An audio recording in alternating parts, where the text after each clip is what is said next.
Hello students, कैसे हो आप सब। Welcome to my chemistry classes.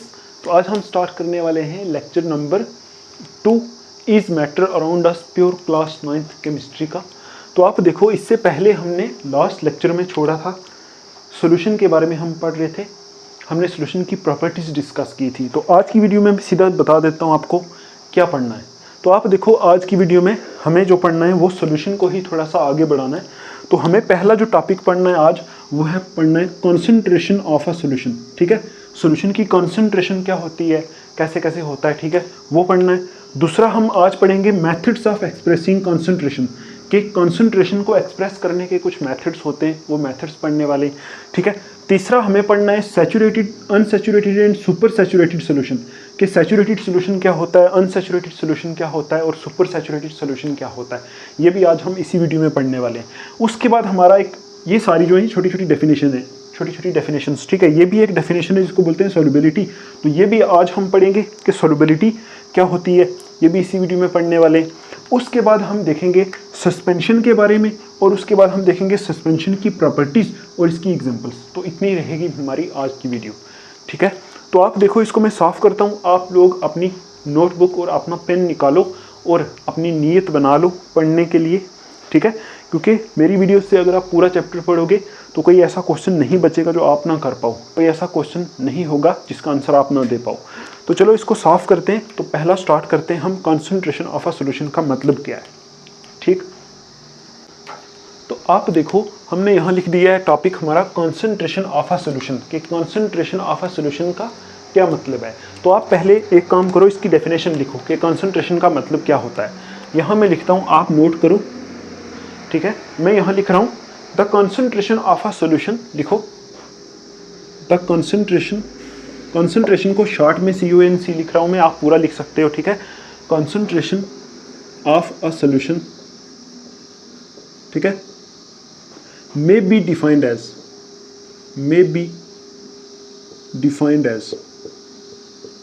ठीक है, as the amount of solute, ठीक है, the amount of solute present in a given amount of solution, present in a given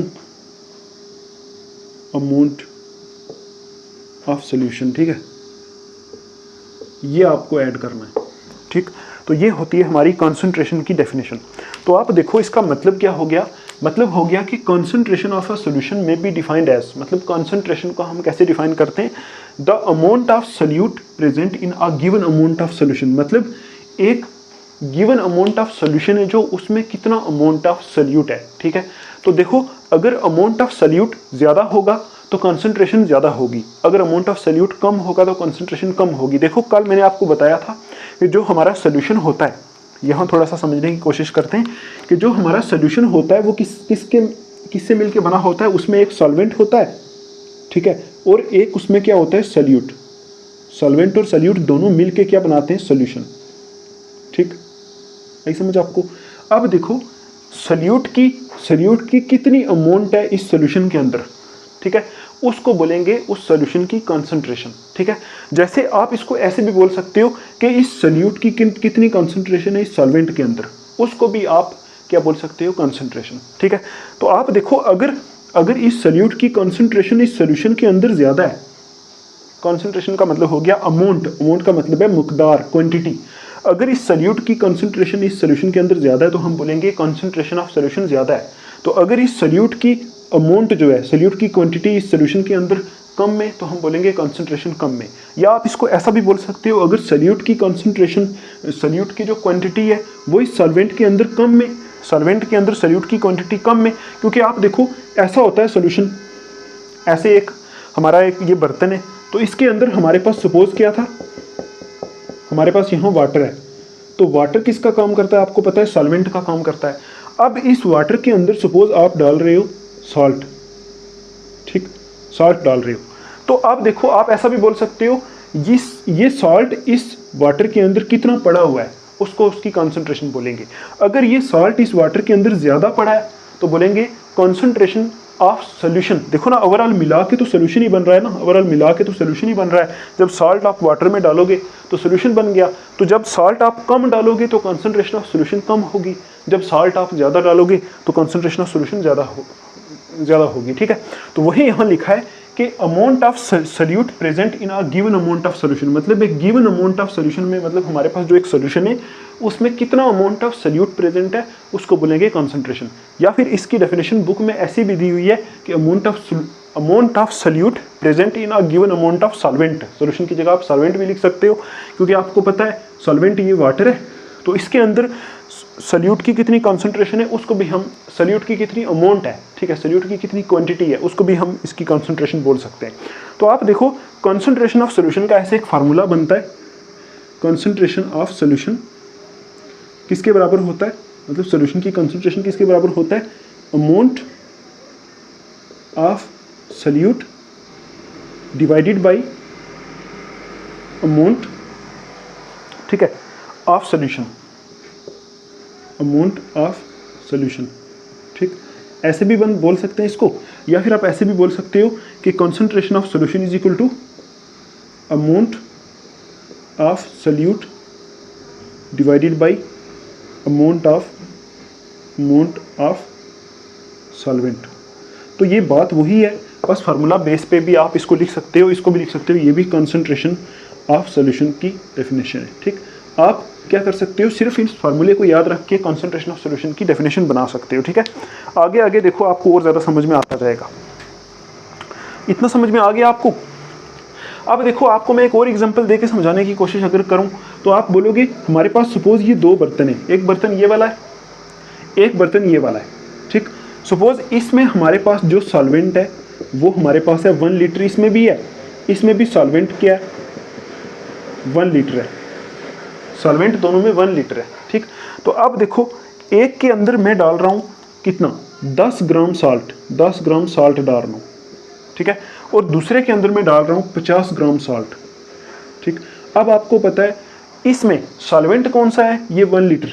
आपको पता है जो ज़्यादा होता है सोल्यूशन के अंदर, जो ज़्यादा क्वांटिटी में प्रेजेंट होता है वो सॉल्वेंट होता है। देखो यहाँ भी 1 लीटर, यहाँ भी 1 लीटर वाटर है, तो ये क्या है, सॉल्वेंट। तो अब देखो सोल्यूट क्या है, यहाँ 10 ग्राम सॉल्ट सोल्यूट है, यहाँ 50 ग्राम सॉल्ट सोल्यूट है। तो आप बताओ दोनों सोल्यूशन में से किसकी कंसंट्रेशन ज़्यादा होगी? तो आप बोलोगे जिस सोल्यूशन के अंदर सोल्यूट की कंसंट्रेशन ज़्यादा है, सोल्यूट की अमाउंट बोल सकते हो आप, सोल्यूट की अमाउंट ज़्यादा है, अमाउंट का मतलब हो गया क्वांटिटी, सोल्यूट की क्वांटिटी ज़्यादा है, उसकी कंसंट्रेशन क्या होगी, ज़्यादा होगी। तो इन दोनों में से किसकी कंसंट्रेशन ज़्यादा है? तो आप देखो दोनों में से सोल्यूट की कंसंट्रेशन या फिर सोल्यूट की अमाउंट किस में ज़्यादा है, सोल्यूट की अमाउंट इसमें ज़्यादा है, तो इस सोल्यूशन की कंसंट्रेशन क्या होगी, ज़्यादा होगी। हम बोलेंगे इसकी कंसंट्रेशन ज़्यादा है, इसकी कंसंट्रेशन कम है। तो आई होप आपको अब समझ में आ गया होगा। ठीक है, अभी आप एक लाइन और लिखो,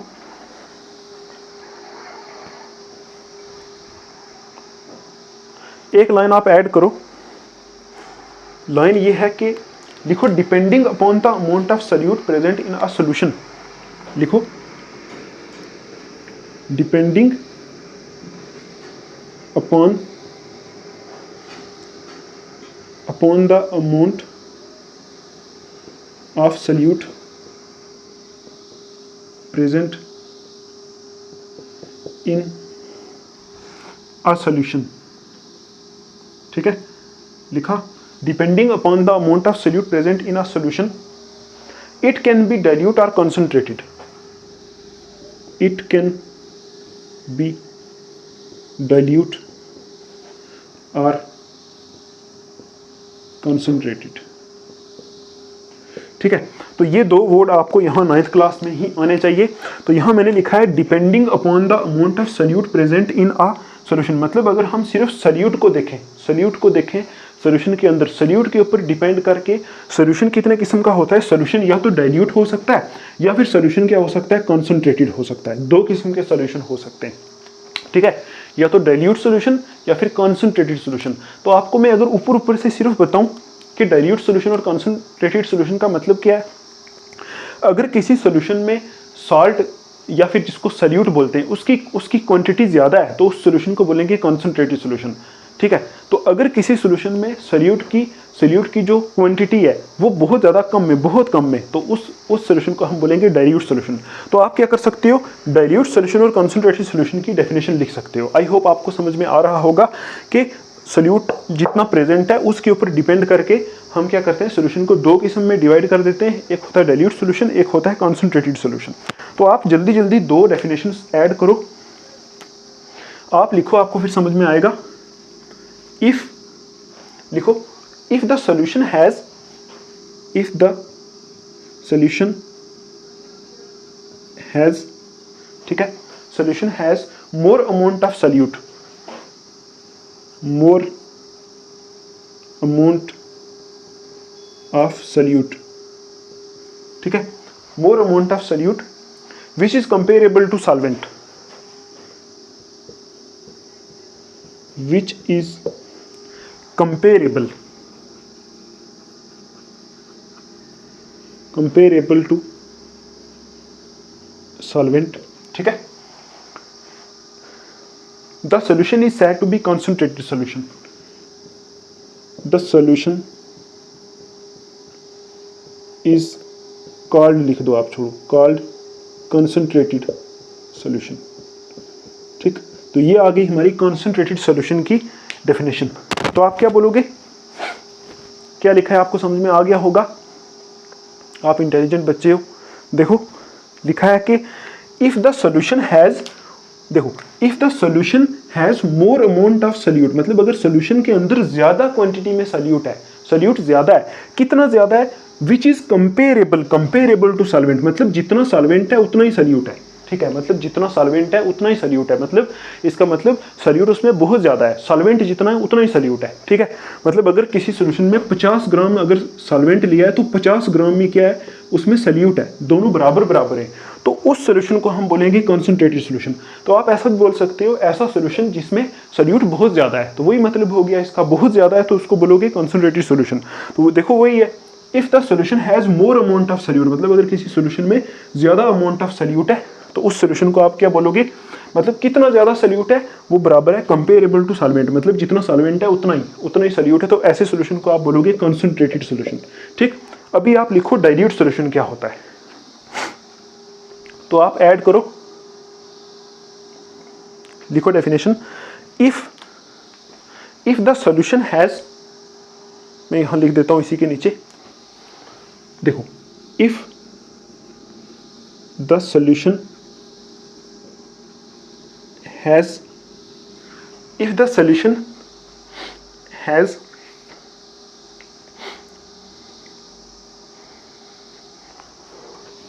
very less amount of solute as compared to solvent, ठीक है। द सोल्यूशन इज कॉल्ड, आगे लिखो, the solution is called dilute solution, ठीक।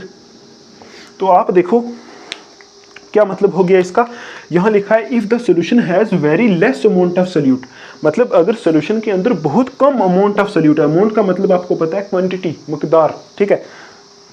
तो if solution has very less amount of solute, मतलब अगर सोल्यूशन के अंदर बहुत कम सोल्यूट है as compare to solvent, solvent के कंपैरिजन में, मतलब सॉल्वेंट ज्यादा है और सोल्यूट बहुत कम में, तो ऐसे सोल्यूशन को हम क्या बोलते हैं, the solution is called dilute solution, ऐसे सोल्यूशन को हम बोलते हैं डाइल्यूट सोल्यूशन।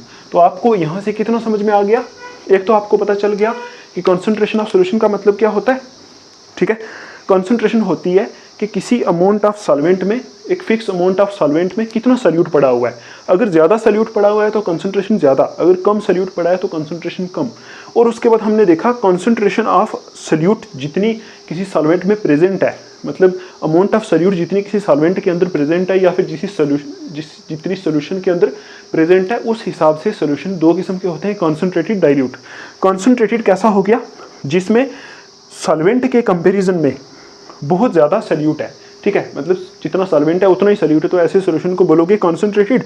और जिस सॉल्यूशन में बहुत कम सॉल्यूट है और सॉल्वेंट ज़्यादा है तो ऐसे सॉल्यूशन को बोलोगे डाइल्यूट सॉल्यूशन। तो आपको यहाँ से इसकी एग्जांपल भी पता होनी चाहिए। अगर मैं आपके सामने दो ऐसे बना दूँ बर्तन, ठीक है, ये दो बर्तन बना दिए, तो इसमें दोनों में आप मान लो 2 लीटर वाटर है, दोनों में 2 लीटर पानी है। एक में आपने डाल दिया 1000 ग्राम साल्ट डाल दिया और इसमें डाल दिया 10 ग्राम साल्ट, ठीक। तो अब बताओ दोनों में से कौन सा डाइल्यूट है, कौन सा कॉन्सेंट्रेटेड है। आप बोलोगे ये तो दोनों में सेम है, 2 लीटर पानी दोनों में, मतलब सॉल्वेंट दोनों में सेम है। तो सॉल्यूट को देखो, इसमें 10 ग्राम सॉल्यूट है, इसमें 1000 ग्राम सॉल्यूट है। तो जिसमें कम सॉल्यूट है और ज़्यादा सॉल्वेंट है तो वो कौन सा सॉल्यूशन है, डाइल्यूट सॉल्यूशन। और जिसमें सॉल्यूट ज़्यादा है और सॉल्वेंट के बराबर ही है, सॉल्वेंट के आसपास ही है, तो ऐसे सॉल्यूशन को बोलोगे कौन सा है, ये कॉन्सेंट्रेटेड, और ये कौन सा है, डाइल्यूट। आई होप आपको अभी ये समझ में आ गया होगा, ठीक है।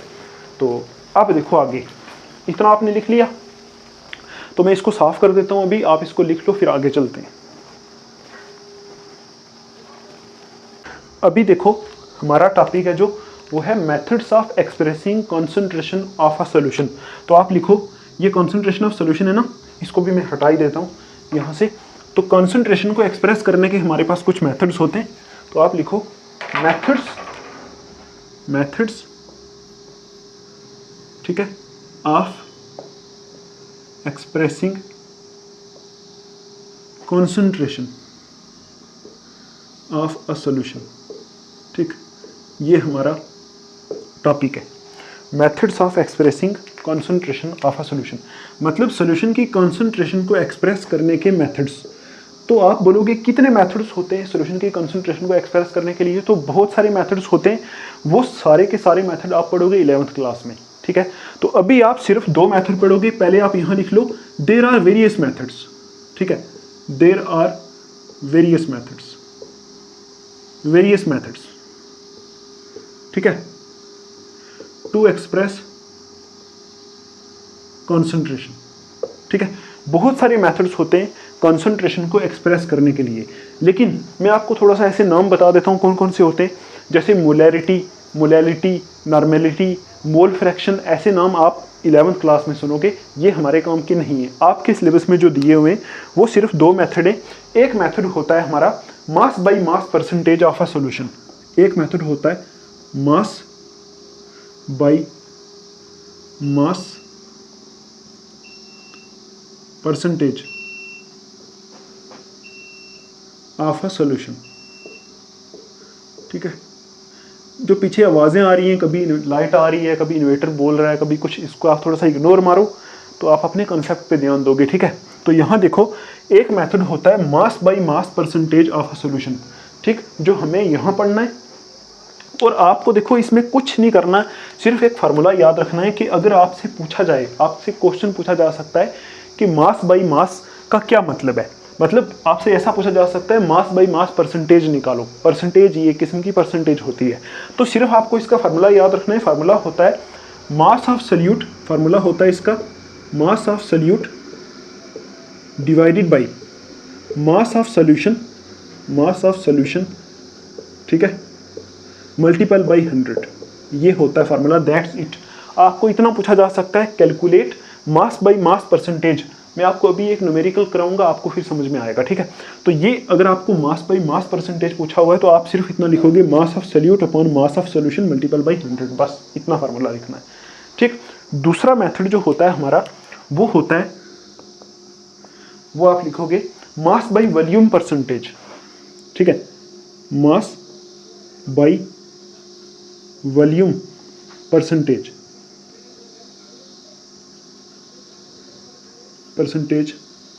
ऑफ अ सॉल्यूशन, ठीक, मास बाई वॉल्यूम परसेंटेज किसी सॉल्यूशन की।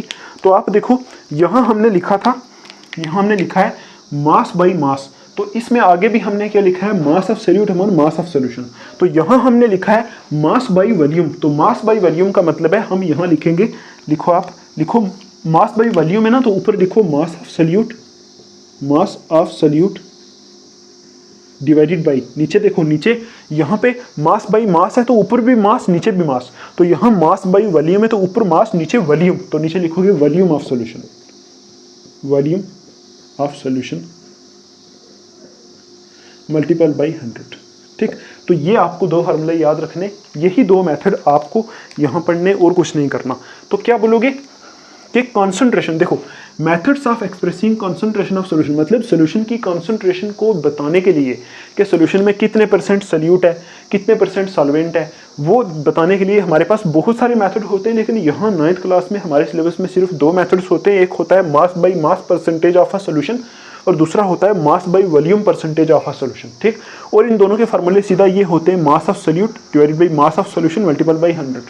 ठीक है, और ये दूसरा होता है हमारा, इसमें होता है mass of solute divided by volume of solution multiple by 100। That's it, इतना आपको याद रखना है। आपको मैं एक बात बोलूँ कि 9th क्लास का ये वाला जो चैप्टर है, इसकी आप टेक्स्ट बुक पढ़ सकते हो। टेक्स्ट बुक आपको पढ़नी चाहिए अगर आप पढ़ना चाहते हो, क्योंकि मैं सब आपको टेक्स्ट बुक से करा रहा हूँ। आप वो पढ़ोगे तो बहुत सही है, लेकिन कोई जो रेफरेंस बुक होती है जैसे प्रदीप पैरा की, वो मत पढ़ना। उस पर बहुत फालतू कहानियाँ लिखी हैं, वो आपके सिलेबस में नहीं है। वो चीज़ें आप आगे वाली जो क्लासेज हैं 9th जो हमारी 11th 12th होती है, वहाँ आप स्टडी करोगे। ठीक है, तो 11th 12th की चीज़ें अगर आपको मैं यहाँ पढ़ाऊँगा तो आपको कभी भी समझ नहीं आने वाली।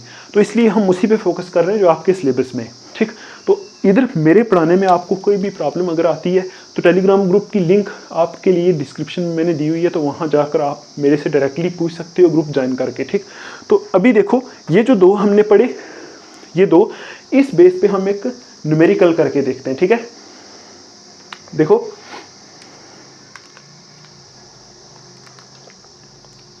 ऐसा न्यूमेरिकल आपको आ सकता है, जिसमें मैं खुद अपनी तरफ से न्यूमेरिकल बनाता हूँ। यहाँ आपको पूछा जा सकता है calculate mass by mass percentage, ठीक है, ऑफ अ सॉल्यूशन, ठीक है, विच, रुको, which is made by mixing, ठीक है, मिक्सिंग 10 ग्राम सॉल्ट एंड, ये ऐसे लिख सकते हो, इन 100 ग्राम सॉल्वेंट। ये आपको ऐसा क्वेश्चन यहां से आ सकता है। तो आप देखो इसको कैसे सॉल्व करोगे। तो सॉल्व आप इसको ऐसे करोगे, आपको निकालना क्या है, बोला गया है कैलकुलेट करो मास बाई मास परसेंटेज। तो मास बाई मास परसेंटेज को यहां लिख दो। मास बाई मास को ऐसे भी लिख सकते हैं, देखो इस मास बाई मास को आप ऐसे भी लिख सकते हो, m बाई m परसेंट, ऐसे भी लिख सकते हो। ठीक है, और इसको m बाई v परसेंट भी लिख सकते हो। वही बात है, mass by volume, mass by mass. तो m बाई m परसेंट लिख देता हूँ मैं यहाँ, इसको ऐसे डिनोट कर सकते हैं। ठीक, तो इज इक्वल टू क्या होता है बताओ, mass of solute, mass of solute, ठीक है, divided by mass of solution multiple by 100। ये होता है इसका फार्मूला। तो आप देखो इस क्वेश्चन के अंदर अगर आप पढ़ोगे तो क्या लिखा हुआ है, देखो ये लिखा है calculate mass by mass percent, मतलब मास बाई मास परसेंट निकालना है, जो हमने यहाँ लिख दिया किसी सॉल्यूशन का, which is made by mixing 10 gram salt in 100 gram solvent, मतलब 10 ग्राम सॉल्ट जो है मिक्स किया हुआ है किसमें, 100 ग्राम सॉल्वेंट में। आप इसको ऐसे बना सकते हो, एक डब्बा बनाओ, इसके अंदर 100 ग्राम सॉल्वेंट है, ठीक है, और इसमें देखो 100 ग्राम सॉल्वेंट है और इसमें 10 ग्राम क्या मिक्स किया हुआ है, सॉल्ट। अब मुझे आप बताओ इसमें सॉल्यूट कौन सा है, सॉल्वेंट कौन सा है। तो सॉल्यूट जो है इसमें 10 ग्राम है, क्योंकि जो कम होता है वो क्या होता है, सॉल्यूट। और सॉल्वेंट कौन सा है इसमें, 100 ग्राम। तो आप बोलोगे इसमें ये क्या है, सॉल्वेंट, वो मैंने लिखा हुआ है पहले से। तो आप देखो इस मास बाई मास परसेंटेज को निकालने के लिए यहाँ क्या लिखना पड़ता है, मास ऑफ सॉल्यूट। तो सॉल्यूट का मास कितना दिया है, 10 ग्राम। तो आप बस इसको लिख दो यहाँ 10 gram divided by mass of solution लिखना है यहाँ, मास ऑफ सॉल्वेंट नहीं लिखना, मास ऑफ सॉल्यूशन। तो मास ऑफ सॉल्यूशन कैसे निकालेंगे, mass of solution, mass of solution का मतलब होता है कि जितना आपने, देखो जितना सॉल्वेंट था, सॉल्यूशन कैसे बनता है, सॉल्यूशन उस टाइम बनता है जब आप सॉल्वेंट को सॉल्यूट के साथ मिक्स कर देते हो, उस टाइम सॉल्यूशन बनता है। तो आप देखो आपने क्या किया, 100 ग्राम सॉल्वेंट लिया और 10 ग्राम उसमें सॉल्यूट डाल दिया, तो ये दोनों मिलेंगे तो सॉल्यूशन बनेगा ना। तो ये दोनों मिलेंगे तो इसका मतलब सॉल्यूट प्लस सॉल्वेंट दोनों को प्लस करोगे तो मास ऑफ सॉल्यूशन आ जाएगा। ठीक है, तो आप देखो 100 प्लस 10 करेंगे तो 110 आ जाएगा मास ऑफ सॉल्यूशन। तो 110 को आप यहाँ लिखोगे, ये आ जाएगा मास ऑफ सोल्यूशन। तो मल्टीपल बाई 100 कर दिया, बस ये 0 0 कैंसिल हो गया। बाकी 10 × 10 करोगे 100/11 ये आएगा। तो इसको आप अगर डिवाइड करोगे तो 9, ये कितना आएगा, ये जो आएगा देखो यहाँ से जो आएगा वो आप यहाँ लिख दोगे। तो मैं यहाँ अगर डिवाइड करूँ इसको तो आपके सामने कर देता हूँ। 100/11 करेंगे तो कितना आएगा, 11 9 दा कितना होता है 99, ठीक है। और 1 आ जाएगा नीचे, यहाँ से ये कुछ परसेंटेज आ जाएगी, मैं 1 मिनट कैलकुलेट कर लेता हूँ इसको। तो यहाँ से आएगा कितना 9.09, और ये क्या है, ये परसेंटेज है। तो परसेंटेज को कैसे लिखते हैं, ऐसे परसेंट, तो इसका आंसर आएगा 9.09%। तो ऐसे करके आपको जो है क्वेश्चंस यहाँ से आ सकते हैं, ठीक। तो आप देखो यहाँ आपको ऐसा क्वेश्चन भी पूछा जा सकता है और ऐसा भी पूछा जा सकता है जिसमें आपको वॉल्यूम ऑफ सॉल्यूशन यहाँ लिखना पड़ेगा। तो यहाँ क्वेश्चन में आपको जैसे आपने मास ऑफ सॉल्यूशन निकाला, दोनों को प्लस करके, सोल्यूट प्लस सॉल्वेंट को प्लस करके, इसी तरह आप वॉल्यूम ऑफ सॉल्यूशन भी निकालोगे सोल्यूट प्लस सॉल्वेंट को प्लस करके, ठीक है, उसी हिसाब से दिया होगा, ठीक है। आई समझ आपको। तो अभी आप देखो ये हमारे हो गए methods of expressing concentration of a solution, ये हमारे खत्म हो गए, ये दोनों आपको पढ़ने। अभी आप इसको सही से लिखो, मैं आगे चलता हूँ, फिर आगे पढ़ते हैं saturated, unsaturated and supersaturated solution, ठीक है। इसको साफ कर देते हैं। तो अभी आप लिखो हेडिंग हमारे पास saturated, unsaturated and super saturated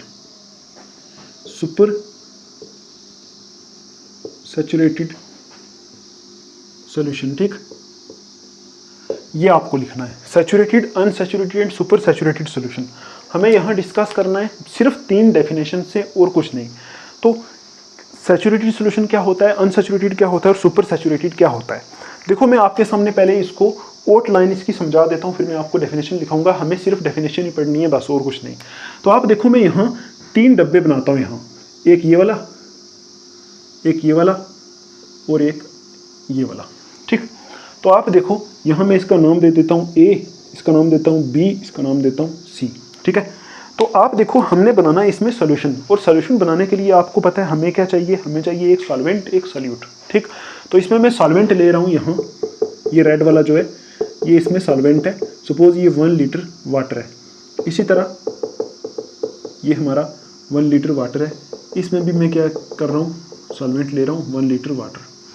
तो अभी आप देखो मैं क्या करूँगा, इसमें सॉल्यूट डिज़ोल्व करूँगा। तो सॉल्यूट आपको पता है सॉल्ट भी डिज़ोल्व कर सकते हो, सॉल्यूट सॉल्ट की फॉर्म में, मतलब सॉल्ट को एज ए सॉल्यूट डिज़ोल्व कर रहा हूँ इसमें सॉल्ट, ठीक। इसमें भी मैं क्या डाल रहा हूँ, सॉल्ट, और इसमें भी क्या डाल रहा हूँ, सॉल्ट, ठीक। अब देखो सॉल्ट को मैं यहाँ ब्लैक पेन से दिखा देता हूँ, ठीक। तो इसको भी मैं यहाँ ब्लैक पेन से दिखा देता हूँ, और इसको भी मैं यहाँ ब्लैक पेन से दिखा देता हूँ, ठीक है। अब आप देखो ये जो हम देख रहे हैं ना, ये सारा एक पार्टिकुलर टेम्परेचर पे है। पार्टिकुलर टेम्परेचर का मतलब होता है एक फिक्स टेम्परेचर पे। तो हमने मान लिया ये सब कुछ हम देख रहे हैं कितने, सपोज 50 डिग्री टेम्परेचर पे, 50 डिग्री टेम्परेचर फिक्स है इसके लिए, ठीक। अब देखो 3 किस्म के हमारे पास सोल्यूशन बने। तो आपको बस इतना बताना है सैचुरेटेड कौन सा है, अनसैचुरेटेड कौन सा है और सुपर सैचुरेटेड कौन सा है। आपको नहीं बताना, मैं खुद ही आपको बताने वाला हूँ, ठीक है। अब देखो सपोज आप मान लो ये एक ऐसा सोल्यूशन है, ठीक है। ये एक ऐसा सोल्यूशन है जिसमें मैक्सिमम अमाउंट ऑफ सोल्यूट घुल गया है, मैक्सिमम अमाउंट ऑफ सोल्यूट क्या हो गया, घुल गया, इसमें डिजॉल्व हो गया है। अब और सोल्यूट डिजॉल्व नहीं हो सकता, मतलब जितना सोल्यूट क्या है यहाँ सॉल्ट, जितना सोल्यूट यहाँ डिजॉल्व हो सकता था वो सारे का सारा इस सोल्यूशन में डिजॉल्व हो गया है। अब इस टेम्परेचर के ऊपर, मतलब 50 डिग्री टेम्परेचर फिक्स है, इस टेम्परेचर के ऊपर अब और सोल्यूट डिजॉल्व नहीं हो सकता, ठीक। ये आपको एक मानना है कि इस सोल्यूशन में क्या हो गया, जितना सोल्यूट डिजॉल्व होना था हो गया, अब और नहीं हो सकता। इस सोल्यूशन में आप मान लो कि इसमें सोल्यूट डिजॉल्व हो गया है, लेकिन अभी थोड़ा सा सोल्यूट और डिजॉल्व हो सकता है, यहाँ और थोड़ा सा डिजॉल्व हो सकता है, ठीक। तो अब देखो ये दोनों चीज़ें, इसमें क्या है, इसमें जितना डिजॉल्व होना था हो गया, इसमें थोड़ा सा और भी डिजॉल्व हो सकता है अभी, ठीक है। और इस सोल्यूशन में आप मान लो जितना डिजॉल्व होना चाहिए था उससे ज़्यादा डिजॉल्व हो चुका है, उससे ज़्यादा डिजॉल्व हो गया, किसी ना किसी तरह उससे थोड़ा सा ज़्यादा डिजॉल्व हो गया। अब आप देखो ऐसा सोल्यूशन जिसमें जितना सोल्यूट डिजॉल्व होना था उतना हो गया, अब और सोल्यूट डिजॉल्व नहीं हो सकता एक कांस्टेंट टेम्परेचर के ऊपर। अगर हम टेम्परेचर को चेंज करेंगे, टेम्परेचर को थोड़ा सा बढ़ाएंगे तो और सोल्यूट डिजॉल्व हो सकता है, लेकिन ऐसे एक फिक्स टेम्परेचर के ऊपर जितना सोल्यूट डिजॉल्व होना था हो गया, तो ऐसे सोल्यूशन को हम बोलते हैं सैचुरेटेड सोल्यूशन। ठीक, सैचुरेटेड सोल्यूशन बोलते हैं। अब देखो ये ऐसा सोल्यूशन है जिसमें अब और थोड़ा सा सोल्यूट डिजॉल्व हो सकता है अभी, तो ऐसे सोल्यूशन को बोलते हैं हम अनसैचुरेटेड, अनसैचुरेटेड सोल्यूशन। ठीक है, और ये ऐसा सोल्यूशन था जिसमें जितना अमाउंट ऑफ सोल्यूट डिजॉल्व होना चाहिए था उससे ज़्यादा हो गया। देखो ना कैसे डिजॉल्व करते हैं, सपोज आप ऐसे मान लो कि पानी ले लो आप गिलास में, उसमें नमक डिजॉल्व करते जाओ करते जाओ करते जाओ करते जाओ, जितना हो सकता है उतना करते जाओ। ठीक है, डिजॉल्व का मतलब होता है घोलना, उसमें घोलते जाओ। एक ऐसा टाइम आएगा जब उसमें और नमक डिजॉल्व नहीं होगा, आप नमक बीच में डालोगे, बीच में से नमक बाहर आ जाएगा, डिजॉल्व नहीं होगा उस पानी में। ठीक है, डिजॉल्व होने का मतलब है कि उसमें पानी के बीच में मिल जाना चाहिए, नमक घुल जाना चाहिए। तो एक ऐसा टाइम आएगा ना जब आप नमक ऊपर से डालोगे तो बीच में से बाहर आ जाएगा, उसमें घुलेगा नहीं, उसकी कैपेसिटी खत्म। तो उस टाइम वो कौन सा सोल्यूशन बन गया, सैचुरेटेड सोल्यूशन। ठीक, और दूसरा सोल्यूशन है कि ऐसा सोल्यूशन आप नमक घोल रहे हो तो अभी और नमक उसमें घुल सकता है, तो ऐसे सोल्यूशन को बोलते हैं अनसैचुरेटेड सोल्यूशन। ठीक, और एक ये ऐसा सोल्यूशन यहाँ एक रेयर किस्म का सोल्यूशन होता है जिस सोल्यूशन में आप जैसे सोल्यूशन बनाते हो तो घोलते घोलते और ज़्यादा घुल गया, मतलब जितना घुलना चाहिए था उससे ज़्यादा घुल जाता है उसमें, तो ऐसे सोल्यूशन को बोलते हैं क्या, super saturated solution, super saturated solution. That's it, इतना आपको याद रखना है।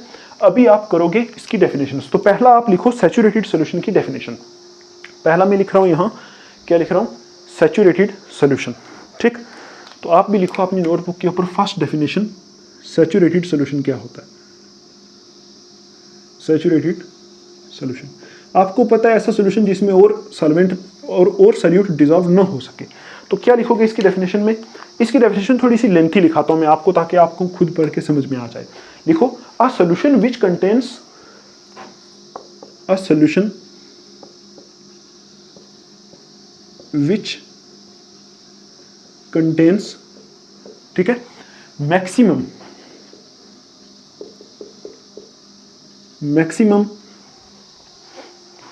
amount of solute, amount of solute dissolved, ठीक है, in a given quantity of the solvent, in a given quantity of the solvent, ठीक है, at a given temperature, at a given temperature, ठीक, लिखो आप at a given temperature, ठीक है, and which cannot dissolve more solute at that temperature, यहां लिखो and which cannot dissolve more solute at that temperature, ठीक, ठीक है, आगे लिख दो, is called saturated solution, is called saturated solution, ठीक है। अब देखो जो बाकी वाली मैं डेफिनेशंस आपको लिखवाऊंगा वो मैं बहुत शार्ट लिखवाऊंगा, इसमें आपको सिर्फ समझाना था कि यहाँ लिखा है a solution which contains maximum amount of solute, मतलब एक ऐसा सोल्यूशन जिसमें मैक्सिमम अमाउंट ऑफ सोल्यूट अब डिजॉल्व हो गया, ठीक है, dissolve in a given quantity of solvent at a given temperature, मतलब एक ऐसा सोल्यूशन जिसमें मैक्सिमम अमाउंट ऑफ सोल्यूट जो जितना घुलना था उसमें वो घुल गया है किसमें, एक सॉल्वेंट के अंदर, ठीक है, एक गिवन टेम्परेचर के ऊपर, मतलब एक फिक्स टेम्परेचर के ऊपर, एंड विच के not dissolve more solute at that temperature, अब वो उस टेम्परेचर के ऊपर और सोल्यूट अपने अंदर डिजॉल्व नहीं कर सकता, ऐसे सोल्यूशन को हम क्या बोलते हैं, सैचुरेटेड सोल्यूशन। आई होप आपको अब समझ में आ गया होगा कि एक ऐसा सोल्यूशन जिसके अंदर जितना सोल्यूट डिजॉल्व होना था हो गया है, अब और सोल्यूट डिजॉल्व नहीं हो सकता उस टेम्परेचर के ऊपर, ठीक, उस सोल्यूशन को बोलते हैं सैचुरेटेड सोल्यूशन। दूसरा लिखो आप अनसैचुरेटेड सोल्यूशन, दूसरी डेफिनेशन लिखो अनसैचुरेटेड सोल्यूशन, ठीक, अनसैचुरेटेड सोल्यूशन में आप क्या लिखोगे, देखो इसको मैं शॉर्ट में लिखाऊंगा आपको, देखो a solution that can dissolve more solute in it, a solution, ठीक है, that can dissolve more solute in it, ठीक है, that can dissolve more solute in it at the given temperature, at the given temperature, ठीक है, at the given temperature is called, लिखो, is called unsaturated, is called unsaturated solution, ठीक है, ये हो गया हमारा अनसैचुरेटेड सॉल्यूशन। तो देखो आपको समझ में आ गया होगा, अ solution that can dissolve more solute in it, मतलब एक ऐसा सॉल्यूशन जिसमें अभी और सॉल्यूट डिसॉल्व हो सकता है एट द गिवन टेम्परेचर, जो टेम्परेचर उसमें हमने सेट किया हुआ है उस टेम्परेचर के ऊपर अभी उसमें और सॉल्यूट डिसॉल्व हो सकता है, ऐसे सॉल्यूशन को क्या बोलते हैं, अनसैचुरेटेड सॉल्यूशन, ठीक है। अब देखो आप तीसरा जिसको बोलते हैं सुपर सैचुरेटेड सॉल्यूशन, तो थर्ड वाली डेफिनेशन आप लिखो क्या होती है, super saturated, super saturated, saturated, ठीक है, SATURATED, सैचुरेटेड सॉल्यूशन। तो इसमें आप लिखो, डेफिनेशन लिखो, a solution which temporarily contains more solute than the saturation level, a solution which temporarily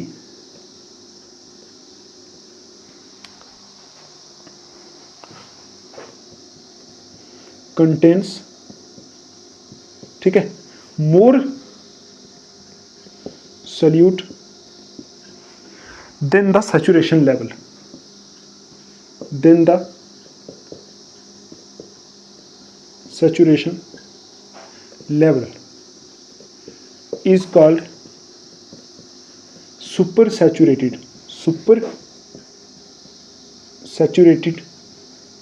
solution. ठीक है, ये हो गया।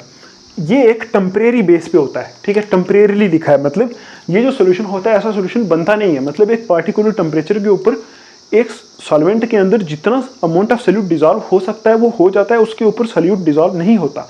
लेकिन कभी कभी टेम्परेरी बेस पे थोड़ा सा ज़्यादा सॉल्यूट भी डिसॉल्व हो जाता है, किसके अंदर, सॉल्वेंट के अंदर। तो ऐसे सॉल्यूशन को हम बोलते हैं सुपर सैचुरेटेड। तो यही लिखा है, a solution which temporarily contains more solute than the saturation level, मतलब सैचुरेशन लेवल जहां आता है, जहां सैचुरेटेड हो जाता है सॉल्यूशन, उससे ज़्यादा सॉल्यूट कभी कभी किसी सॉल्यूशन में जब घुल जाता है टेम्परेरी लेवल के ऊपर, टेम्परेरी, ठीक है, और उस सॉल्यूशन, वो जो सॉल्यूशन बन जाता है उस सॉल्यूशन को बोलते हैं सुपर सैचुरेटेड सॉल्यूशन। तो ये जो डेफिनेशन है ये आपकी टेक्स्ट बुक में नहीं दी हुई है, ठीक है, तो आपको बस थोड़ा सा पता होना चाहिए ऐसा किसी बुक के ऊपर लिखा हुआ है, ठीक है। तो ये होते हैं हमारे सैचुरेटेड सॉल्यूशन, अनसैचुरेटेड सॉल्यूशन और सुपर सैचुरेटेड सॉल्यूशन। देखो एक और डेफिनेशन होती है इसी के अंदर, उसको बोलते हैं सॉल्युबिलिटी। तो आप अभी लिखो नेक्स्ट डेफिनेशन, लिखो सॉल्युबिलिटी, सॉल्युबिलिटी,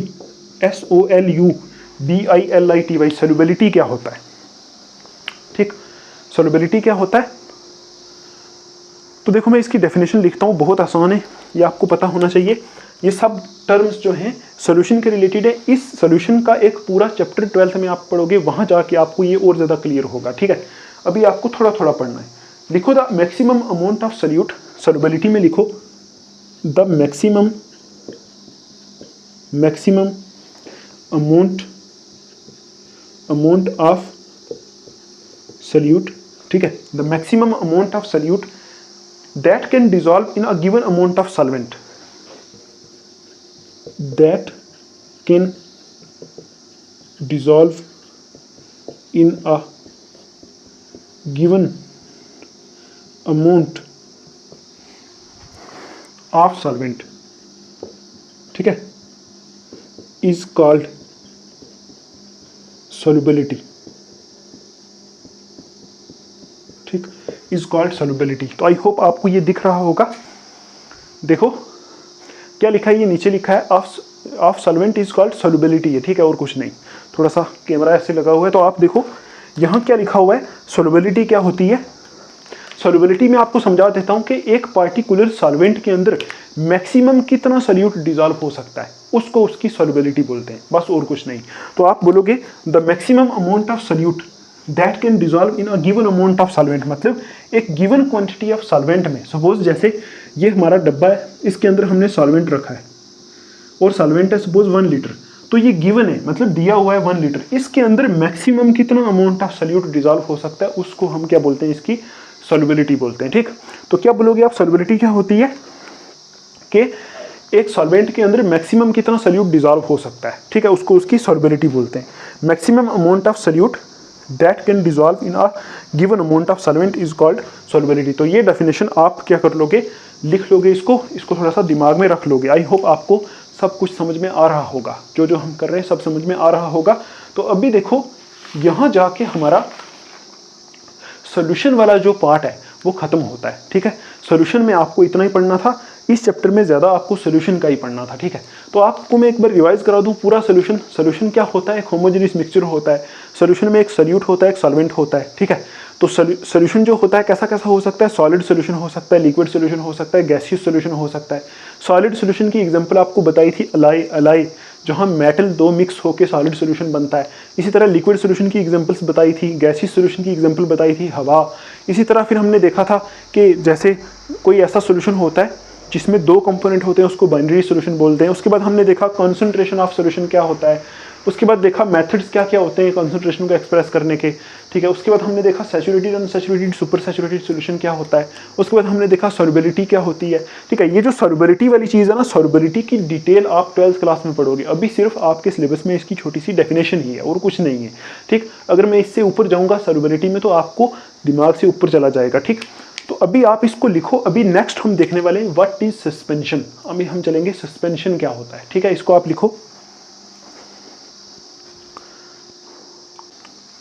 तो आप देखो ये जो सस्पेंशन है, यहां मैंने लिख दिया व्हाट इज सस्पेंशन। ये जो सॉल्यूशन था ये भी मिक्सचर का ही एक पार्ट था, मतलब ये भी एक किस्म का मिक्सचर था। कौन सा मिक्सचर था, होमोजीनियस।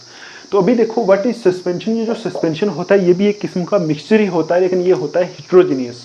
ठीक है, इसी तरह आगे वाला एक टॉपिक आएगा, उसको बोलते हैं कोलाइड, तो वो भी मिक्सचर ही है। ठीक है, वो भी हिट्रोजीनियस मिक्सचर ही होता है। ठीक है, इनमें सिर्फ इतना डिफरेंस होता है कि सोल्यूशन में जो पार्टिकल्स ऑफ सोल्यूट होते हैं बहुत छोटे होते हैं, इस सस्पेंशन में थोड़े से बड़े होते हैं। ठीक है, होता ये मिक्सचर ही है। तो अभी आप देखो यहाँ मैंने लिखा है व्हाट इज अ सस्पेंशन, तो इसकी डेफिनेशन पहले लिखो, सस्पेंशन क्या होता है। तो सस्पेंशन कैसे कैसे होते हैं उनकी मैं 2-3 यहाँ फोटो लगा रहा हूँ कि कैसे कैसे होते हैं। मतलब पहले आप डेफिनेशन लिखो फिर फोटो देखो। देखो लिखो a suspension is a heterogeneous mixture, यहाँ लिख दो अ सस्पेंशन, ठीक है, इज अ हेटेरोजेनियस मिक्सचर। ठीक, सस्पेंशन एक हेटेरोजेनियस मिक्सचर होता है in which the solute particles do not dissolve, in which the solute particles, लिखो सोल्यूट पार्टिकल्स, ठीक है, डू नॉट डिसॉल्व। ठीक, लिख दिया आपने dissolve, but remain suspended throughout the bulk of the medium, but remain suspended throughout, ठीक है, the bulk of the medium, the bulk of the medium। देखो मैं अभी से कुछ ऐसा करने वाला हूँ कि मैं साथ साथ लिखता जाऊँ और साथ साथ समझाता जाऊँ, ऐसे आपके साथ साथ नोट्स भी बनते जाएंगे। अगर मैं क्या करूँ, पहले यहाँ मैं लिख देता हूँ फिर आपको समझाता हूँ, फिर आपको वीडियो पॉज करनी पड़ेगी। अभी मैं कुछ ऐसा करूँगा कि मैं साथ साथ लिखूँ, वीडियो थोड़ी सी शॉर्ट होगी, थोड़ी सी कम होगी, ज़्यादा लेंथी नहीं होगी, लेकिन मैं साथ साथ लिखूँगा, आपको साथ साथ समझाऊँगा ताकि आपको वीडियो पॉज ना करनी पड़ेगी। ठीक है, तो अभी देखो यहाँ मैंने लिख दी है डेफिनेशन, आप लिख लो एक बार इसको, आराम से करते हैं। ठीक है, आराम से मज़े से पढ़ते हैं। ठीक, देखो यहाँ लिखा है अ suspension is a heterogeneous mixture. पहली बात आपको समझनी है, जो सस्पेंशन होता है वो क्या होता है, एक हेटेरोजेनियस मिक्सचर होता है। तो अगर आपने इससे पहली वाली वीडियो देखी है तो वो आपको पहले देखनी ही है। ठीक है, वही इसका बेस है, इस लेक्चर का बेस है पीछे वाला लेक्चर, उसके बगैर आपको ये समझ नहीं आएगा। तो देखो यहाँ लिखा है suspension is a heterogeneous mixture, मतलब सस्पेंशन क्या होता है, एक हेट्रोजेनियस मिक्सचर होता है। पहली बात आपको ये समझनी है। तो हेट्रोजेनियस मिक्सचर कैसा मिक्सचर होता है आपको पता है, ऐसे अगर मैं लिख दूं तो हेट्रोजेनियस मिक्सचर ऐसा मिक्सचर होता है, उसमें सपोज क्या होता है, सपोज यहाँ ये इसमें पानी पड़ा हुआ है, इसमें वाटर डाला हुआ है सपोज, तो इसके अंदर अगर हम क्या करें, कुछ ऐसा डिजोल्व करें जो हेट्रोजेनियस हो, सपोज इसके अंदर मोटे मोटे पार्टिकल्स हैं, ठीक है, किसी चीज़ के मोटे मोटे पार्टिकल्स हैं, ठीक है, ये वाटर के अंदर ये ग्रीन कलर आपको दिख रहा होगा थोड़ा थोड़ा, तो ये मोटे मोटे पार्टिकल्स हैं। तो अभी देखो इसके अंदर आपको दो किस्म की बाउंड्रीज दिख रही है, एक तो ये मोटे मोटे पार्टिकल दिख रहे हैं, एक पतले पतले पार्टिकल दिख रहे हैं, सारे का सारा एक जैसा नहीं है, दो बाउंड्रीज हैं, ठीक है, एक मोटे एक पतले, दो किस्म के। तो ऐसे मिक्सचर को बोलते हैं हेट्रोजेनियस मिक्सचर, आपको बताया था, ठीक, जिसमें दो या तीन किस्म की जो होती है बाउंड्रीज होती है। अभी आप देखो यहाँ लिखा है अ suspension is a heterogeneous mixture, मतलब सस्पेंशन क्या होता है, ये भी एक मिक्सचर ही होता है, और ये कैसा मिक्सचर होता है, हेट्रोजेनियस मिक्सचर होता है, ठीक। आगे देखो in which the solute particles do not dissolve, मतलब इसमें क्या होता है, जो सल्यूट के पार्टिकल्स होते हैं, सपोज ये हमने यहाँ वाटर लिया था और यहाँ हमने कोई ये जो ग्रीन कलर वाले पार्टिकल है ये कोई सल्यूट था, ठीक। तो इसमें क्या होता है, जब हम सल्यूट को सॉल्वेंट में मिक्स करते हैं तो उस टाइम सल्यूट के पार्टिकल इसके अंदर डिजॉल्व नहीं होते, मतलब घुलते नहीं है, बल्कि वहाँ ही पड़े रहते हैं, वहाँ ही पूरे पानी के अंदर जो है ऐसे पड़े रहते हैं। अभी मैं 2-3 फोटो लगा रहा हूँ सस्पेंशन की, आप देख सकते हो, ठीक है। अभी देखो समझ में आया आपको, यहाँ लिखा है सस्पेंशन एक हेट्रोजेनियस मिक्सचर होता है in which the solute particles do not dissolve but remain suspended throughout the bulk of the medium. इसका मतलब हो गया कि सस्पेंशन एक ऐसा मिक्सचर होता है, कैसा मिक्सचर होता है, हेट्रोजेनियस मिक्सचर होता है, जिसमें in which solute particle do not dissolve, मतलब सल्यूट के पार्टिकल्स जो होते हैं वो सॉल्वेंट के अंदर डिजॉल्व नहीं होते, बट रिमेन सस्पेंडेड। सस्पेंडेड का मतलब होता है वहाँ लटके हुए रहते हैं, पानी के बीच में लटके हुए रहते हैं। तो सस्पेंड हुए रहते हैं मतलब यहाँ बीच में लटके हुए रहते हैं through out the bulk of the medium. Bulk का मतलब होता है पूरा, होल, पूरा, जितना ये पूरा डब्बा, इस पूरे डब्बे के अंदर जो सल्यूट के पार्टिकल होंगे यहाँ लटके हुए पड़े होंगे, ठीक है। आपने फोटो देखे होंगे, साइड में फोटो में लगा रहा हूँ, ठीक। तो bulk of the medium, medium का मतलब है ये जो पूरा है ना, जो पूरा हमने बनाया सल्यूट प्लस सॉल्वेंट मिक्स करके जो पूरा सस्पेंशन बना ना, पूरा मिक्सचर बना, उसको मीडियम बोला गया है और कुछ नहीं।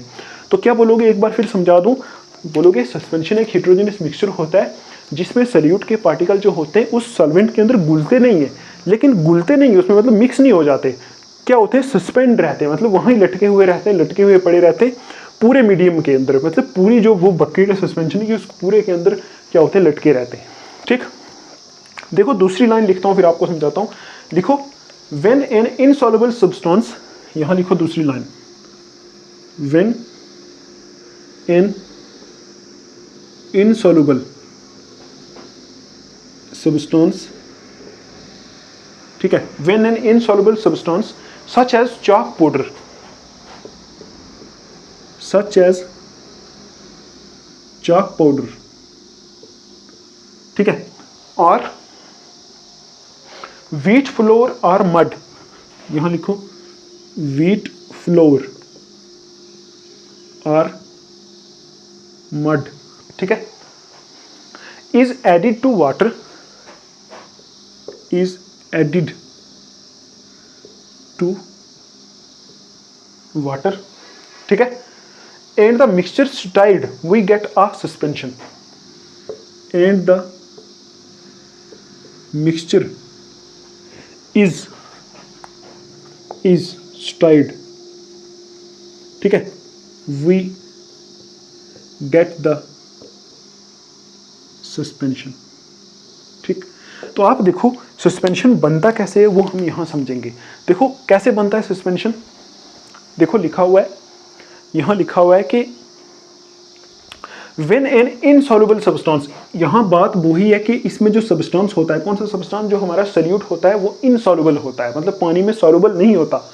सॉल्युबल का मतलब होता है घुलना, पानी में घुलता नहीं है। यहाँ लिखा है when an insoluble substance such as chalk powder या फिर व्हीट फ्लोर या फिर मड, मतलब जब हम कोई इनसॉल्युबल सब्सटेंस लेते हैं जैसे चाक का पाउडर हो गया या फिर वीट का आटा हो गया, आपको पता है वीट क्या होती है, इसका जो आटा होता है आटा वो वाला, या फिर मड का मतलब होता है मिट्टी, इज एडिड टू वाटर, मतलब जब ये चीज़ें चाक पाउडर, आटा या फिर क्या मिट्टी, वो जब हम किस में ऐड कर देते, पानी में ऐड कर देते, और द मिक्सचर इज स्टाइर्ड, मिक्सचर को हम स्टाइर करते हैं। स्टाइर्ड का मतलब होता है ऐसे मिक्स करना, कोई डंडी डाल के पानी, सपोज ये मेरे पास गिलास है, इसमें मैं ये डंडी डाल के मिक्स ऐसे हिलाऊंगा, इसको स्टाइर्ड बोलते हैं, ठीक।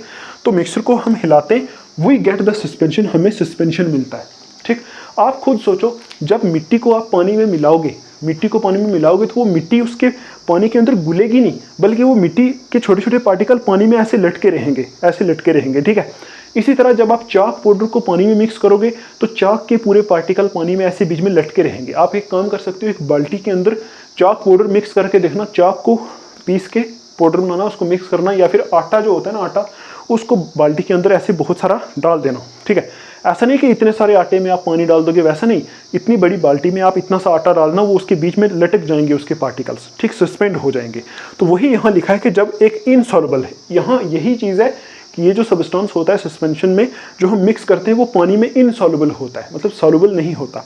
तो वही लिखा है कि जब इनसॉल्युबल सब्सटेंस जैसे चाक पाउडर और इन चीज़ों को पानी में हम मिक्स करते हैं तो वो क्या करता है, सस्पेंड कर जाता है पूरे में, थ्रू आउट। देखो यहाँ लिखा है through out the bulk of the medium, bulk of the medium का मतलब है उस पूरे के अंदर उसके पार्टिकल क्या कर जाते हैं, सस्पेंड, लटक जाते हैं। तो वो जो बनता है उस टाइम वो एक किस्म का मिक्सचर ही होता है, और उस मिक्सचर को हम सस्पेंशन बोलते हैं।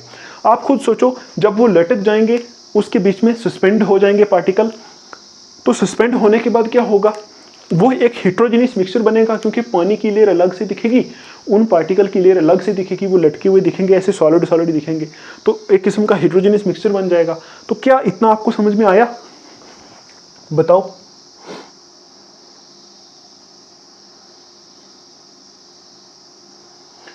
आया समझ में?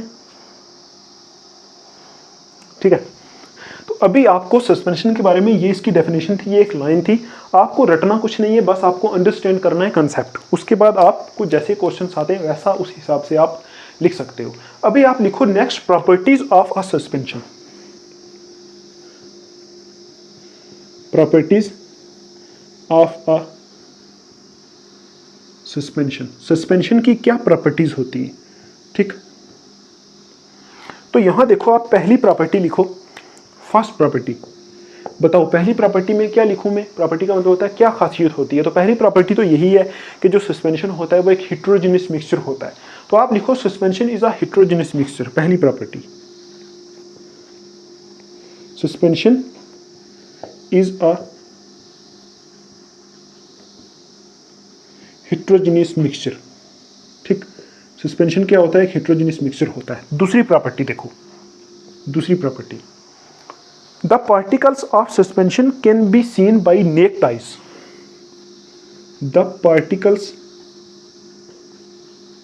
Of suspension can be seen by necked eyes. देखो, कल जब मैंने आपको बताया था सॉल्यूशन के बारे में, सॉल्यूशन में जो सॉल्यूट के पार्टिकल्स होते हैं, ठीक है, उनको हम नेक्ड आई से नहीं देख सकते, माइक्रोस्कोप के नीचे देख सकते हैं, क्योंकि मैंने बताया था 1 नैनोमीटर से उनका डायामीटर कम होता है, बहुत छोटे होते हैं।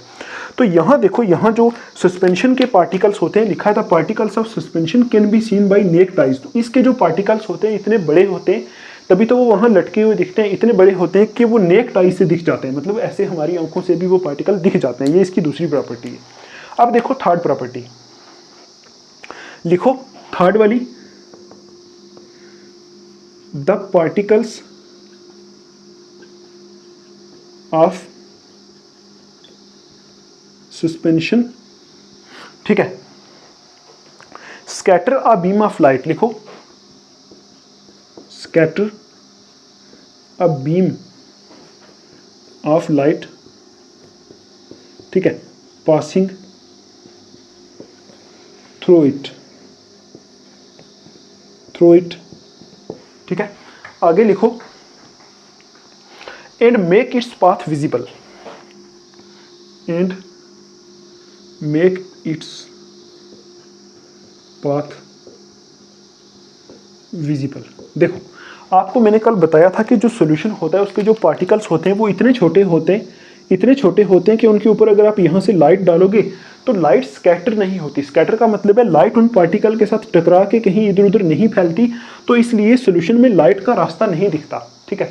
लेकिन सस्पेंशन के अंदर क्योंकि पार्टिकल्स बड़े होते हैं, थोड़े से बड़े होते हैं, तो जब लाइट इसके ऊपर डालते हो आप, तो लाइट जब डालते हो, लाइट इन पार्टिकल के ऊपर पड़ती है, लाइट स्कैटर हो जाती है, मतलब यहाँ इनके ऊपर पड़ के कहीं और टकरा जाती है, तो इसलिए सस्पेंशन के अंदर लाइट का रास्ता ऐसे दिखता है। तो इसका फोटो आपको यहाँ मैं लगा दूंगा, आपको पता चल जाएगा। लाइट का पाथ जो है वो क्या करता है, सोल्यूशन के अंदर दिखता है। क्यों? क्योंकि इसके पार्टिकल्स थोड़े से बड़े होते हैं, बहुत बड़े होते हैं, है ना। नेक्ड आई से दिखते हैं तो बहुत बड़े ही हो गए, ऐसा नहीं कि इतने इतने बड़े हो गए, इतना नहीं, मतलब जो नंगी आंख से दिखता है वो बड़ी ही होती है चीज़, ठीक। तो इसमें अगर आप लाइट डालोगे, लाइट का रास्ता आपको दिखेगा क्योंकि इसके पार्टिकल्स बड़े होते हैं। तो ये जो इफेक्ट होता है ना, इस इफेक्ट को बोलते हैं टिंडाल इफेक्ट, ठीक है। टिंडाल इफेक्ट ये आगे हम पढ़ेंगे, इसके बाद वाला जो लेक्चर आएगा उसमें हम देखेंगे टिंडाल इफेक्ट क्या होता है।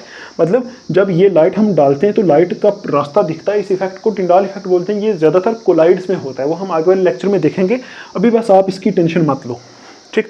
आप देखो यहाँ क्या लिखा है, particles of suspension scatter a beam of light passing through it. मतलब जो सस्पेंशन के पार्टिकल्स होते हैं वो क्या करते हैं, स्कैटर करते हैं beam of light passing through it. मतलब अगर उसके ऊपर एक बीम ऑफ लाइट डालें, बीम ऑफ लाइट का मतलब है बहुत सारी ऐसे लाइट अगर उसके ऊपर डालें तो उसको क्या कर लेते हैं, स्कैटर कर लेते हैं, मतलब अपने साथ टकरा के लाइट को ऐसे दूर फैला देते हैं, ठीक है। तो and make its path visible, इस वजह से लाइट का जो पाथ है वो क्या कर जाता है, विजिबल होता है। यहाँ सस्पेंशन के ऊपर अगर आप लाइट डालोगे तो इसका रास्ता, लाइट का रास्ता विजिबल का मतलब होता है दिखता है, ठीक। तो ये इसकी एक प्रॉपर्टी है थर्ड। अभी देखो फोर्थ प्रॉपर्टी। फोर्थ प्रॉपर्टी में आप देखो, आप लिखो the solute particle settle down when a suspension.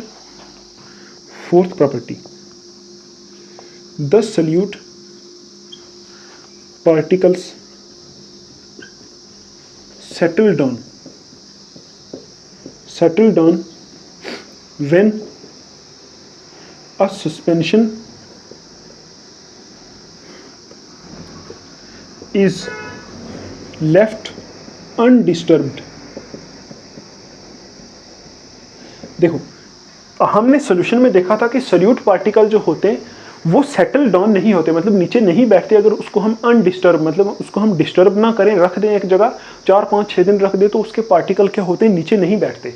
लेकिन इसमें लिखा है कि solute particle settle down when a suspension is left undisturbed. मतलब जब हम सस्पेंशन को एक जगह छोड़ देंगे, ठीक है, तो उसके जो पार्टिकल्स होते हैं वो नीचे बैठ जाते हैं, ठीक है। क्योंकि पार्टिकल थोड़े से भारी होते हैं, थोड़े से बड़े होते हैं, तो वो नीचे बैठ जाते हैं, ठीक। तो इसलिए आगे लिखा हुआ है कि that is a suspension is unstable, that is a suspension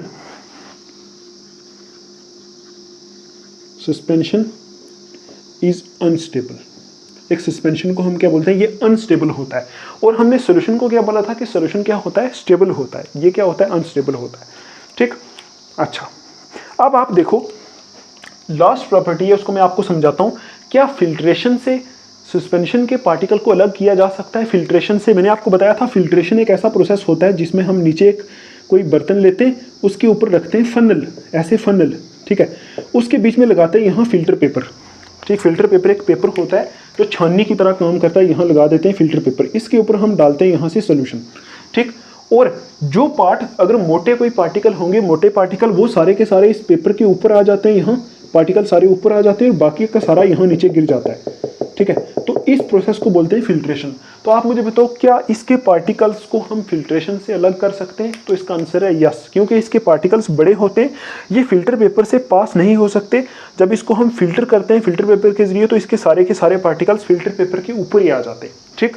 तो आप लिखो the solute particles can be separated from the mixture by the process of filtration. मैं यहाँ लिख देता हूँ last property, the solute particles, ठीक है, can be separated from the mixture by filtration process. मतलब फिल्टर करने वाला जो प्रोसेस होता है उससे हम इसके पार्टिकल्स को इस मिक्सचर से अलग कर सकते हैं। वही लिखा है ना, the solute particles can be separated from the mixture by filtration process, मतलब फिल्टर करने वाली जो प्रोसेस होती है उस प्रोसेस को यूज़ करके हम इसमें से जो सस्पेंडेड पार्टिकल्स है, जो वहाँ लटके हुए पार्टिकल्स हैं, उनको अलग कर सकते हैं आराम से। लेकिन सोल्यूशन में ऐसा नहीं होता, ठीक। सोल्यूशन में एक बार जो पार्टिकल्स पड़ गए वो फिल्ट्रेशन से अलग नहीं होंगे। तो ये थी हमारी प्रॉपर्टीज ऑफ सस्पेंशन। तो अभी देखो 2-3 चीज़ें रह गई हैं, मैं आपको लिखवा देता हूँ। उसका नाम है एग्जाम्पल्स ऑफ सस्पेंशन। सस्पेंशन की क्या क्या एग्जाम्पल्स होती हैं, ठीक है। तो यहां से 1-2 चीजें साफ कर देते हैं। ये आप लिख लो, एक बार पूरा लिख लो, ठीक है। साथ साथ आपने लिख लिया होगा। तो आप देखो, इसको साफ करता हूं मैं यहां से ये भी मुझे थोड़ा सा साफ करना पड़ेगा, इतना, ठीक है। तो अभी आप देखो, लिखो एग्जाम्पल्स ऑफ सस्पेंशन, एग्जाम्पल्स, ठीक है। लिख लो एग्जाम्पल्स ऑफ सस्पेंशन। मैं सिर्फ एग्जाम्पल्स लिख रहा हूँ, आप पूरा लिख लो एग्जाम्पल्स ऑफ सस्पेंशन। तो यहाँ देखो, मैं यहाँ लिख रहा हूँ पहला, पेंट्स। आपने पेंट्स देखे होंगे, पेंट होते हैं जो वॉल पे करने वाले, उनको अगर आप देखोगे, ठीक है, तो उसके अंदर आपको ऐसा दिखेगा कि बहुत सारा पानी पानी है। उसके बीच अगर आप हाथ डालोगे ना तो कुछ पार्टिकल्स होते हैं ऐसे जो वहाँ लटके हुए होते हैं, ठीक है। तो वो इसकी एक एग्जांपल होती है। देखो, paints are suspension of coloured substances, paints are suspensions of coloured substances, ठीक, coloured substances in water or some other liquid। मतलब पहली एग्जांपल है कि जो हमारे पेंट्स होते हैं वो सस्पेंशंस होते हैं, उसमें कलर्ड सब्सटेंसेस जो होते हैं, मतलब कलर्ड वाली चीज़ें होती हैं, वो कहाँ लटकी हुई होती हैं, पानी में या किसी और लिक्विड में। दूसरी एग्जांपल देखो, मिल्क ऑफ मैग्नीशिया। आप इसको याद ही रख लो, आगे जाके आपको समझ में आएगा। Milk of magnesia is a suspension of magnesium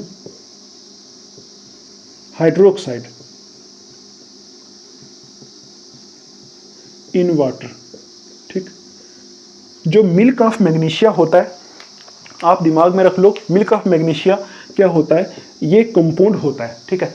एक कंपाउंड होता है, मतलब ये दवा के तौर पे यूज होता है, मेडिसिन के तौर पे यूज होता है, ठीक है। ये सस्पेंशन होता है किसका, मैग्नीशियम हाइड्रोक्साइड इन वाटर। मतलब इसमें कंपाउंड मैग्नीशियम हाइड्रोक्साइड जो होता है, आप आगे वाली क्लासों में इसको पढ़ोगे, अभी आप इसको याद रख लो बस। मैग्नीशियम हाइड्रोक्साइड कंपाउंड जो होता है वो पानी के अंदर लटका हुआ होता है, उसके पार्टिकल पानी के अंदर लटके हुए होते हैं। तो मिल्क ऑफ मैग्नीशिया क्या किसकी एग्जाम्पल है, सस्पेंशन की एग्जाम्पल है। और लास्ट एग्जाम्पल आप लिखो, lime water. Lime water, lime water आपने सुना होगा, लाइम का मतलब होता है चूना। वो जो पानी होता है लाइम वाटर, चूने वाला पानी जिसको दीवार पे मारते हैं, वो क्या होता है, lime water is a suspension of, lime water is a suspension of calcium, calcium hydroxide in water. देखो, जो मैग्नीशियम नहीं होता है, मैग्नीशियम होता है, और कैल्शियम नहीं होता है, कैल्शियम होता है। हम सिर्फ थोड़ा सा इसको प्रोनाउंस अलग करते हैं, गलत तरीके से करते हैं। तो आप बोलोगे लाइम वाटर जो होता है वो भी क्या होता है, सस्पेंशन होता है, जिसमें कैल्शियम हाइड्रोक्साइड के पार्टिकल कहाँ लटके हुए होते हैं, वाटर में सस्पेंडेड होते हैं। इसी तरह मिल्क ऑफ मैग्नीशिया में मैग्नीशियम हाइड्रोक्साइड के जो पार्टिकल्स होते हैं, मैग्नीशियम हाइड्रोक्साइड, ठीक है, उसके पार्टिकल वाटर में लटके होते हैं। तो ये 3 एग्जांपल्स होती हैं सस्पेंशन की। तो आपने देखा होगा, कभी कभी आप बाजार से कुछ मेडिसिन लेके आते हो ना, कुछ दवाइयाँ होती हैं पीने वाली लिक्विड, तो उसके ऊपर लिखा होता है कि शेक बिफोर यूज़। तो एक्चुअल में वो सस्पेंशन होता है, क्योंकि वो शेक बिफोर यूज़ इसलिए लिखा होता है क्योंकि उसको जब रखते हैं तो उसके पार्टिकल्स जो होते हैं ना बीच में, वो नीचे बैठ जाते हैं, ठीक है। तो नीचे बैठ जाते हैं, तो जब आप शेक करते हो फिर उसके पार्टिकल ऊपर आ जाते हैं, फिर हम उसको पीते हैं। तो वो भी सस्पेंशन की ही एग्जांपल होती है, ठीक।